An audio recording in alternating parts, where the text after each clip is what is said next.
tous les amis, aujourd'hui on va faire un petit tour sur le lac Nicaragua.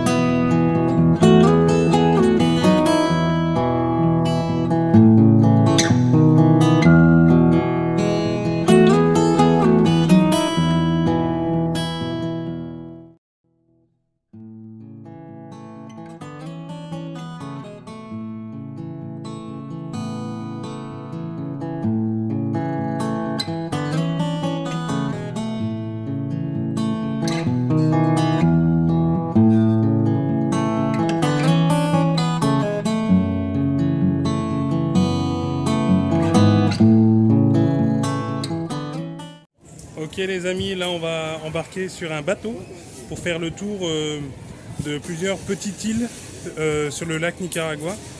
Et on va sûrement y croiser donc des singes araignées, comme j'avais déjà croisé au Mexique. Ça va être vraiment fun. Allez, à tout de suite. Alors là on va à l'embarcadère pour prendre le bateau. Donc on est dans un pick-up. Je vous laisse voir ça tout de suite. Voilà, on est à l'arrière du pick-up, tranquille.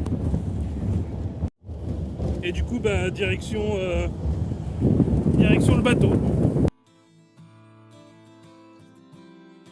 Alors voilà, là on est sur le bateau. Et donc du coup, la personne qui nous accompagne nous apprend que il y a 365 îlots de taille petite, voire moyenne. Et ces îlots sont en vente en fait. Donc du coup, il est possible d'acheter pour 100 000 euros un îlot sans habitation. 100 000 euros minimum, hein. Ça peut monter aussi en fonction de la taille de l'îlot, justement. Et avec une maison dessus, ça peut monter... donc c'est minimum 400 000 euros et ça peut monter après à des prix exorbitants. Et donc du coup, 365 îlots, ce qui représente un îlot par jour en fait, de l'année. Et comme on peut le constater ici, il y a une maison sur un petit îlot, une maison plutôt modeste, habitée par des locaux, avec le petit chien tout mignon là. Après, comme vous vous en doutez, le seul moyen de locomotion qu'ils puissent avoir, c'est le bateau. Alors ici, ce que le chauffeur est en train de faire, c'est de pousser en fait les algues, parce que c'est des algues, qui bloquaient le passage. Et ils étaient sur le chemin, et ils faisaient toute la longueur entre les deux îlots. Et donc il le pousse tout doucement avec le bateau, pour ensuite pouvoir passer, comme vous avez pu le voir. Là en fait, ce que nous explique le monsieur, c'est que sur toute la surface que contient les îlots, il y en a certains qui sont habités par des familles ultra riches, et donc privées aussi. Et il y a aussi des hôtels, des restaurants, un Airbnb qu'on verra tout à l'heure. Et donc du coup, la plupart en fait, des îlots sont habités par des familles très influentes du Nicaragua. Vous allez le voir, on va en parler juste après.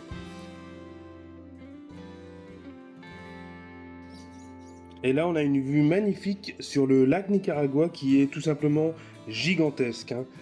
Il fait 55 km de large pour une longueur totale de 150 km. Donc, ce qui en fait le plus gros d'Amérique centrale et un des plus gros d'Amérique latine. D'ailleurs, son vrai nom, c'est pas lac Nicaragua, ça c'est simplement son surnom. En fait, c'est le lac Cochibolca.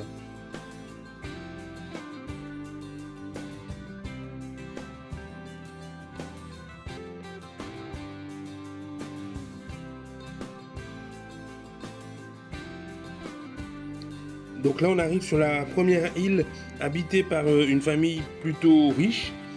On peut voir que l'île est entièrement refaite, surtout sur les bords. Et on remarque une nette différence avec l'île d'avant habitée par des locaux, puisqu'ici, ce sont des Américains, il me semble, qui sont venus habiter sur le lac Nicaragua. Donc là, on va voir une des 3 îles d'une des familles les plus influentes du Nicaragua, qui détient notamment la plupart des fermes de café, des fermes de bananes, ainsi que les meilleurs concessionnaires Toyota du pays. Donc c'est une famille assez aisée et donc comme je l'ai dit, une des plus importantes du pays.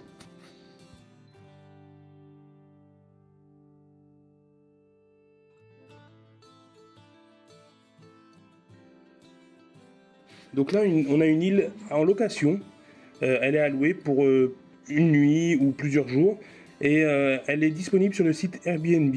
J'en fais pas la promo, mais simplement, je trouvais ça chouette de pouvoir loger en plein milieu du lac Nicaragua sur une petite île et pouvoir profiter de la vue que offre ce magnifique lac, ainsi que la possibilité de se déplacer uniquement en bateau. C'est chouette.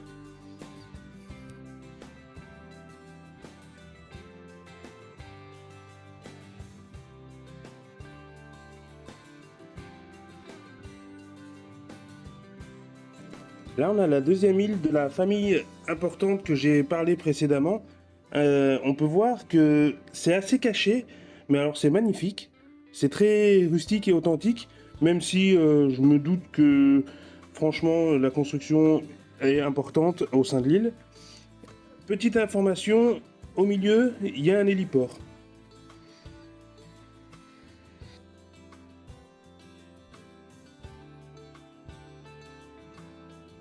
Ici, on a un joli restaurant nommé El Pirata, où on peut manger tranquillement sur une île, en plein milieu du lac Nicaragua, c'est super chouette.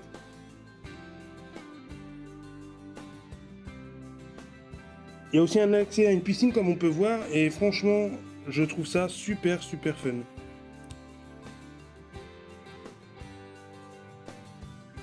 Donc là, il n'y aura pas grand chose à dire sur cette île parce qu'on n'y voit presque rien. Mais on peut voir que l'île a gardé toute son authenticité, n'a pas été très aménagée et on voit une petite villa qui est plutôt sympathique en son centre, mais ça reste quand même très caché, ce que je peux comprendre.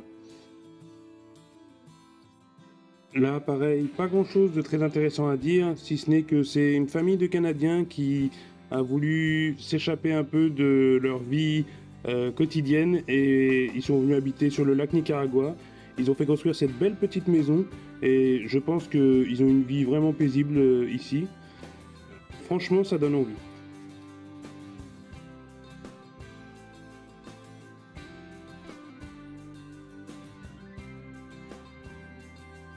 Donc là, on est sur la troisième île de la famille que j'ai parlé et on peut voir que c'est vraiment beau et très aménagé. À savoir que sous cette île, il y a des habitations souterraines et aussi, bien sûr, comme la précédente, il y a un héliport.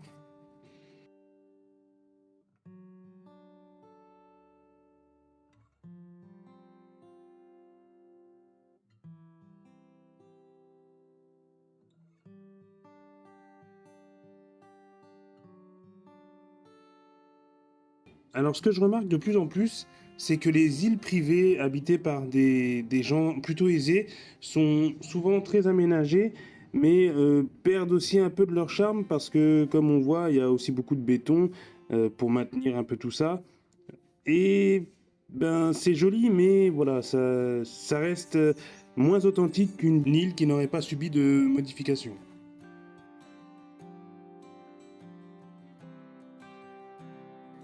Là, on peut apercevoir un petit hôtel-restaurant qui est super sympa, avec en fond cette belle montagne, une petite montagne située à côté de Granada, qui de toute façon au Nicaragua ne sont pas nombreuses, ou du moins pas très hautes. Mais il y a quand même 3 volcans actifs, dont un qui est le plus actif d'Amérique centrale d'ailleurs.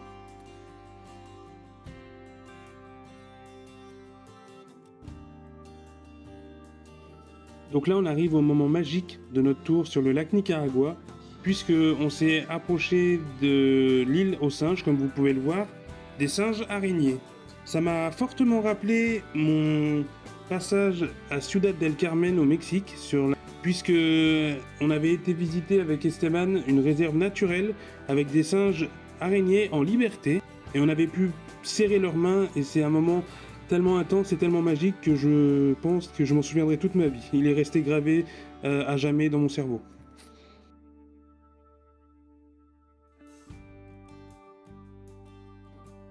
Alors top du top, c'est qu'on a pu s'approcher de très près des singes et c'était vraiment ouf. On a pu leur donner à manger, on leur a donné des bananes et c'est un moment magique. Franchement, je sais pas vous décrire ce que je ressens à ce moment-là, mais voilà, je suis heureux tout simplement.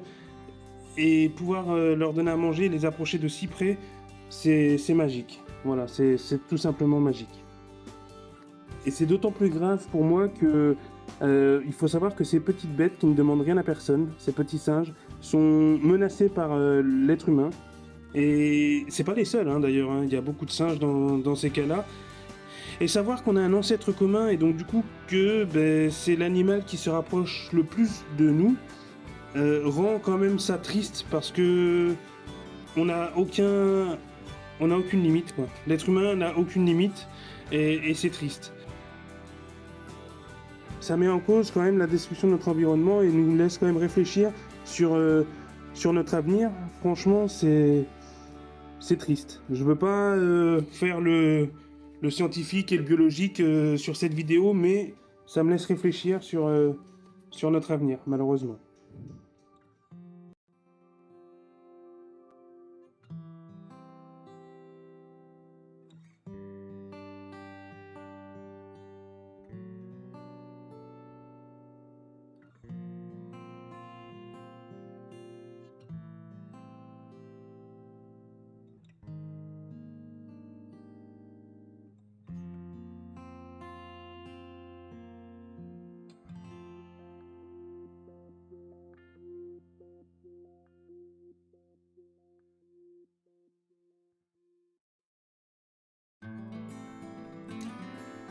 Alors merci à tous d'avoir suivi ce vlog, j'espère qu'il vous a plu. C'était notre petit tour sur le lac Nicaragua en bateau. On a vraiment passé un chouette moment et je voulais vraiment vous le retranscrire et vous montrer tout ce qu'on a pu observer. Et c'était vraiment cool.